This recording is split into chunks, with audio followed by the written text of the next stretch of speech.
Hello everyone! Ayan, isang maulan na naman pong araw sa ating lahat. So, meron po tayong bagyo na padating.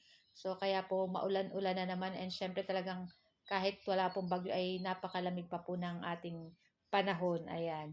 So, kaya naisipan ko magsabaw nitong ating ribs. Nalalokan ko ng gulay na upo saka kamote or yung ating sweet potato. Tapos, syempre, papartneran natin ang lumpiang Shanghai. So, tara na guys at samahan niyo po ako magluto and enjoy watching po. So, ayun na nga guys. So, magpapalambot lang tayo nitong ating ribs. Tapos, syempre, sasangkapan na natin yan ng sibuyas, kamatis. So, gumamit lang po tayo ng isang kamatis dyan. Tapos, 2 pirasong sibuyas. And then, lagyan na natin ng asin para sa pampalasa. And maglalagay na tayong pamintang durog. Ayan.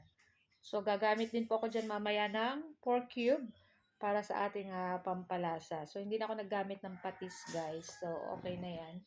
So, lulutuin lang po natin yung ating ribs, yung ating pork dyan hanggang lumambot. Siyempre, dapat po malambot yung ating ribs dyan. Malambot para masarap po pag kinain talaga. Yung natatanggal na yung laman sa buto, o di ba? Siyempre talagang pag ganito pong malamig ang panahon, ay masarap naman po talagang humigop ng mainit na sabaw. So kung di nyo pa po natatry yung ganitong luto guys, na may upo, tapos sweet potato, nako itry nyo na po at napakasarap po niyan. So medyo matamis-tamis yung, hindi naman sobrang tamis, parang nagaano yung ating sabaw dyan gawa nitong ating sweet potato. So yung ating kamote na nabili guys is yung color orange. So kahit ano naman po kung anong available na kamote, ayan.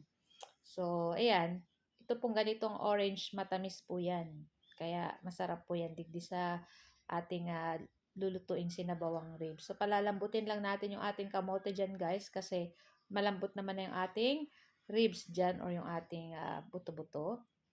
At pag malambot na guys, pwede na natin dyan ilagay yung ating upo. So gumamit lang ako ng isang buong upo, hindi naman kalakihan, tama lang yung size na aking binili. Ayan, so ilagay na natin dyan yung ating upo. Nako, sarap nito guys. Pwede nyo rin lagyan ng sayote guys kung wala kayong upo. Ayan.